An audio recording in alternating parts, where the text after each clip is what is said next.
Olá! Você sabe o que é teoria geral das provas no processo penal? Tem as provas lícitas, as provas ilícitas as provas típicas e as provas atípicas. Tem também atos investigativos, atos de prova, convencimento do juiz, entendimento dos tribunais e tudo isso você irá aprender hoje aqui nesse vídeo. Conceito de prova no processo penal. A prova dentro do processo penal brasileiro corresponde a objetos dentro de um processo que funcionam como argumentos para instruir o convencimento motivado do magistrado, que irá proferir a sentença em um caso real. Outro conceito interessante é que as provas são instrumentos para a reconstrução de um fato histórico, um crime, e o processo busca fazer a reconstrução mais aproximada e precisa possível, se utilizando de instrumentos como provas processuais. Para dessa forma, o juiz exercer a sua função, que sem conhecimento prévio sobre o fato, terá acesso às provas, que farão a reconstrução do fato para decidir a partir do livre convencimento motivado. Dessa forma, a prova é um elemento vital para o processo penal como um todo, e todos os tipos de prova possuem sua importância para construir a narrativa que irá condenar ou absolver o acusado. Portanto, devido à importância e relevância da substância probatória, existem regras e meios para a obtenção dessas provas, para que o processo penal não possua vícios ou erros. A prova no processo penal tem uma dupla função: buscar a verdade material e, ao mesmo tempo, proteger os direitos fundamentais do acusado. Parece simples, mas na prática isso exige um equilíbrio delicado. Afinal, a busca pela verdade não pode ser absoluta e nem justificar violações de direitos. Por exemplo, a ampla defesa, o direito de não se autoincriminar e a presunção de inocência são garantias constitucionais que não podem ser atropeladas em nome de uma verdade que muitas vezes é subjetiva. É aqui que entra o conceito de garantismo penal, amplamente defendido pelos estudiosos. Eles sustentam que a prova deve ser produzida dentro dos parâmetros éticos e legais, para que o processo penal não se transforme em uma ferramenta de abuso ou arbitrariedade. A função da prova é, antes de tudo, proteger o acusado de eventuais excessos do Estado e, claro, garantir que um julgamento seja baseado em evidências legítimas e confiáveis. As provas são os olhos do processo. Sem elas, a discussão não terá objeto. Afinal, para oferecer uma denúncia, por exemplo, o Ministério Público precisa de provas de materialidade e de indícios de autoria. É fundamental saber que sem provas idôneas e indubitavelmente válidas, pouco ou nada valem extensões de discursos doutrinários, uma vez que as provas são uma espécie de coluna vertebral, a parte mais crucial da discussão, pois é nelas que se ergue a dialética processual. Agora, vamos falar de um princípio que é um verdadeiro pilar no direito penal, a presunção de inocência. Ele nos diz que ninguém pode ser considerado culpado até que o processo seja concluído e transite em julgado, ou seja, até que haja uma sentença condenatória definitiva. Esse princípio é tão importante que vai além da simples garantia ao acusado. Ele estabelece que a acusação tem a obrigação de provar a culpa e não o contrário. Essa inversão seria inadmissível, pois colocaria o cidadão em uma posição de defesa permanente diante do poder do Estado. Um ponto interessante aqui é que a presunção de inocência é aplicada também na fase investigativa. Por exemplo, não se pode justificar medidas restritivas como prisões preventivas ou bloqueios de bens, apenas com base em uma denúncia. É preciso que haja indícios robustos e fundamentados para qualquer intervenção. E lembra da regra do indúbio pro réu? É simples, na dúvida, o réu deve ser beneficiado. Esse princípio é um escudo contra condenações injustas e atua como uma barreira ao uso abusivo do sistema penal. Contraditório e ampla defesa fazem parte dos princípios fundamentais do direito processual, assegurando às partes a oportunidade de serem ouvidas e de defenderem os seus interesses de forma transparente e justa. O contraditório garante a ambas as partes que sejam informadas de todas as movimentações processuais e tenham a possibilidade de se manifestar a respeito. Já a ampla defesa assegura que as partes utilizem de todos os meios legais e de todas as provas necessárias para defender os seus direitos. Para a doutrina majoritária, o contraditório pode ser tratado como um método de confrontação da prova e comprovação da verdade. É a ação, poder, de contradizer uma prova, a suposta verdade afirmada na acusação. Esse princípio tem o objetivo de garantir que o acusado possa ir contra uma prova utilizada no processo, para que seja demonstrada a precisão e veracidade de uma prova. Já o direito à defesa também é imprescindível ao direito processual como um todo, sendo a defesa técnica e pessoal. A defesa técnica é caracterizada pela defesa a partir do conhecimento técnico de um perito, ou seja, a partir do suporte de um perito, como um advogado de defesa, segundo o professor e advogado penalista Auri Lopes. A necessidade de defesa vem a partir de uma acertada presunção de hipossuficiência do sujeito passivo, aquele que não tem conhecimento necessário e suficiente para ter paridade com o seu acusador, possuindo, assim, caráter indisponível, que além de ser uma garantia ao sujeito passivo, existe interesse coletivo para a apuração do fato. Enquanto a defesa pessoal é caracterizada pelo poder de se utilizar de artifícios para a autodefesa, protegendo o seu interesse privado e o seu critério individual. Um exemplo autoexplicativo desse instrumento processual é o interrogatório policial e judicial, onde o sujeito passivo age de forma ativa. O princípio do livre convencimento motivado é a garantia que tem seu cerne em permitir que o magistrado sentencie a partir de uma justificativa e motivação para que a condenação do acusado siga os trâmites e exigências processuais. Esse princípio garante e assegura que toda decisão deve ser pautada em conhecimento judicial e probatório sobre o fato, explicando o porquê da decisão e justificando a escolha de todos os elementos da sentença. Nessa perspectiva, observa-se que a fundamentação deve estar presente em todas as decisões, não só apenas nas sentenças transitadas em julgado, como também nas decisões interlocutórias. Esse princípio é assegurado na Constituição Federal de 1988, no artigo 93, inciso 9, onde a redação garante nulidade a processos onde não houver fundamentação, assim como no artigo 381 do Código de Processo Penal, onde garante que deve haver indicações dos motivos e fatos. Quando falamos de provas no processo penal, é importante entender que elas podem ser divididas em dois grandes grupos, materiais e imateriais. As provas materiais são aquelas concretas e tangíveis. Aqui estamos falando de documentos, objetos, armas e exames periciais. Enfim, tudo que pode ser analisado de forma objetiva e que oferece maior segurança na comprovação dos fatos. Já as provas imateriais, como depoimentos e testemunhos, são mais subjetivas. Elas dependem da percepção, da memória e até mesmo da interpretação do que foi dito. Isso se torna mais vulnerável a falhas. O que isso significa na prática? Significa que nenhuma das duas deve ser descartada. O equilíbrio é fundamental. Por exemplo, em um caso de homicídio, a arma do crime, prova material, é tão importante quanto o depoimento de uma testemunha que já presenciou os fatos, prova imaterial. Juntas, elas constroem um quadro mais claro para o julgador.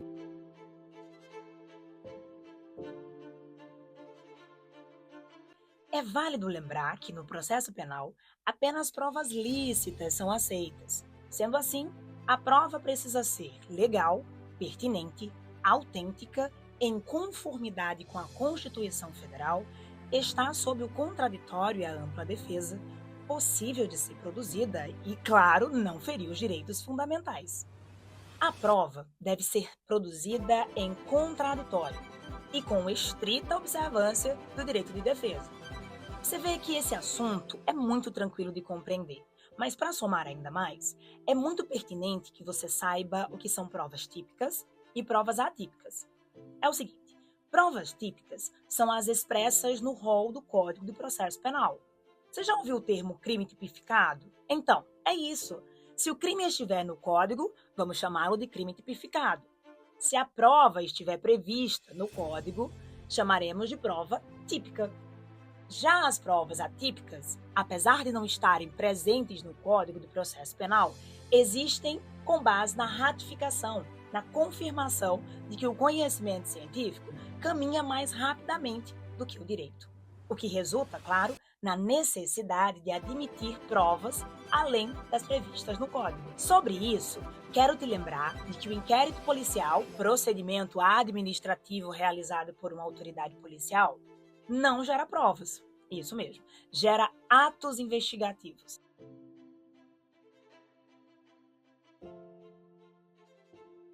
O Código de Processo Penal dá o conceito de documento como quaisquer escritos, instrumentos ou papéis, públicos ou particulares, como define o artigo 232 do Código de Processo Penal. Portanto, objetos que possuam essa definição e possam ser utilizadas em qualidade probatória dentro de um respectivo processo são provas documentais. Alguns operadores do direito consideram a prova documental como algo que possa ser utilizado fisicamente ao processo. Esse conceito abre portas para que a interpretação de áudio, vídeo, fotografias e tecidos e objetos móveis como provas documentais. A prova testemunhal é dita como a principal prova dentro do processo penal, segundo doutrinadores, por ser a mais usada dentro do processo brasileiro. A princípio, o juiz ouve o ofendido e as suas declarações, depois as testemunhas da acusação e da defesa, para posteriormente o acusado dar as suas declarações. O depoimento é possibilidade para qualquer pessoa. O meio pericial, assim como os outros meios de prova, serve para trazer clareza para a situação do crime. A prova pericial tem o objetivo de observar elementos do crime a partir do olhar de um perito em algum assunto pertinente ao crime, que ajudará a compreensão do juiz sobre determinadas provas que o magistrado não possui conhecimento técnico, como, por exemplo, a análise de amostras de sangue ou digitais que possam sugerir a vítima e seu agressor, por exemplo. No entanto, apesar de surgir do conhecimento de um perito, o juiz não é condicionado a aceitar o uso dessa prova, como prevê o artigo 182 do Código de Processo Penal, onde a sua redação versa: o juiz não ficará adstrito ao laudo, podendo aceitá-lo ou rejeitá-lo, no todo ou em parte, sendo o magistrado obrigado a analisar a perícia em relação ao contexto do crime.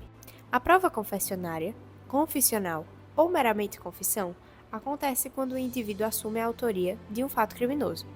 Doutrinariamente, a prova confessionária ou confissão não é o suficiente para a condenação de alguém, considerando como mais um dos meios de prova.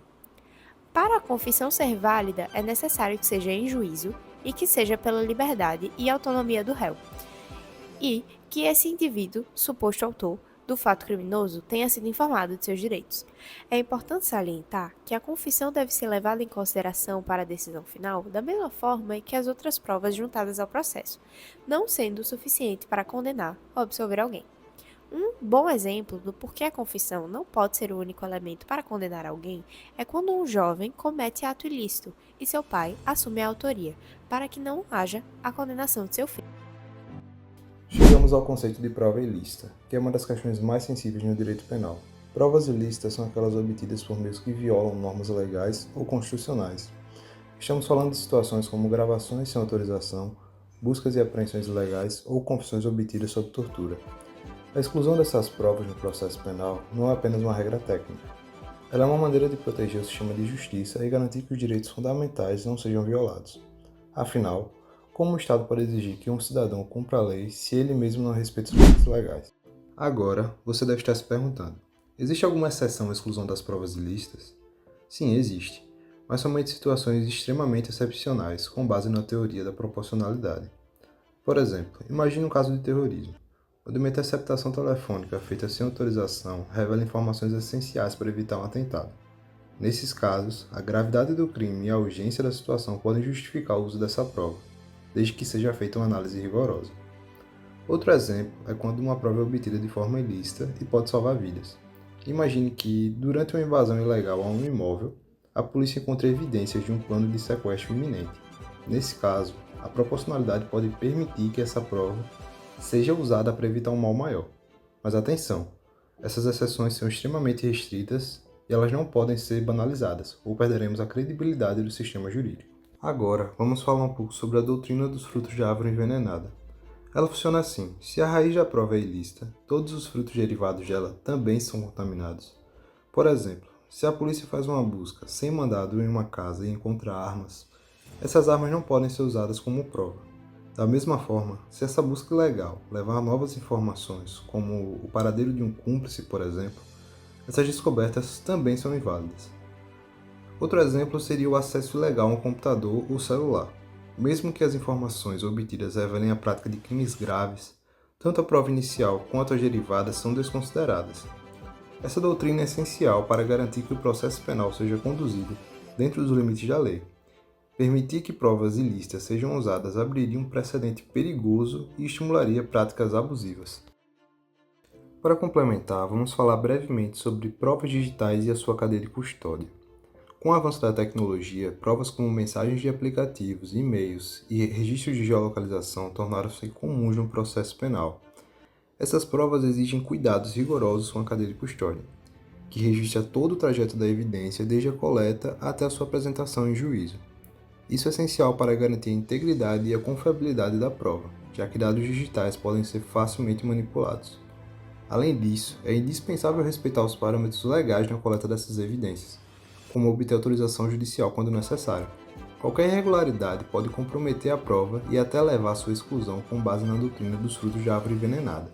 E para finalizar esse tema, vamos mencionar uma jurisprudência relevante sobre provas digitais e a cadeia de custódia. O agravo regimental no habeas corpus 828.054, julgado pelo STJ em 2024, traz um exemplo prático sobre a importância da cadeia de custódia no uso de provas digitais. Nesse caso, a polícia apreendeu um celular durante a investigação de tráfico de drogas e extraiu dados como mensagens e registros. No entanto, o procedimento não seguiu as práticas técnicas adequadas para garantir a integridade da prova. O STJ concluiu que houve uma quebra da cadeia de custódia, o que tornou a prova digital inadmissível. Mas por que isso aconteceu? Primeiro, não foi possível comprovar que os dados extraídos eram exatamente os mesmos coletados no momento da apreensão. O tribunal destacou a falta de uso de ferramentas forenses confiáveis, como softwares que documentam cada etapa e garantem a integridade dos dados, como o uso do algoritmo HATCH. O que é esse algoritmo HATCH? Ele funciona como a impressão digital dos arquivos. Com ele, qualquer mínima alteração no conteúdo faria com que a assinatura digital mudasse, revelando manipulações. Sem essa técnica, não havia como garantir que os dados do celular não foram adulterados, nem mesmo de forma acidental. Outro ponto crucial foi o entendimento da STJ de que o Estado tem o ônus de provar a confiabilidade da prova digital. Não basta dizer que os dados são válidos, é preciso demonstrar, com documentação rigorosa, que a cadeia de custódia foi respeitada e que as evidências são autênticas. Por fim, o tribunal determinou que as provas digitais derivadas desse celular fossem excluídas do processo, e mais, orientou o juiz de primeira instância a verificar se restavam outros elementos capazes de sustentar a condenação. E para finalizar esse tema, vamos mencionar uma jurisprudência relevante sobre provas digitais e a cadeia de custódia. O agravo regimental no habeas corpus 828.054, julgado pelo STJ em 2024, traz um exemplo prático sobre a importância da cadeia de custódia no uso de provas digitais. Nesse caso, a polícia apreendeu um celular durante a investigação de tráfico de drogas e extraiu dados como mensagens e registros.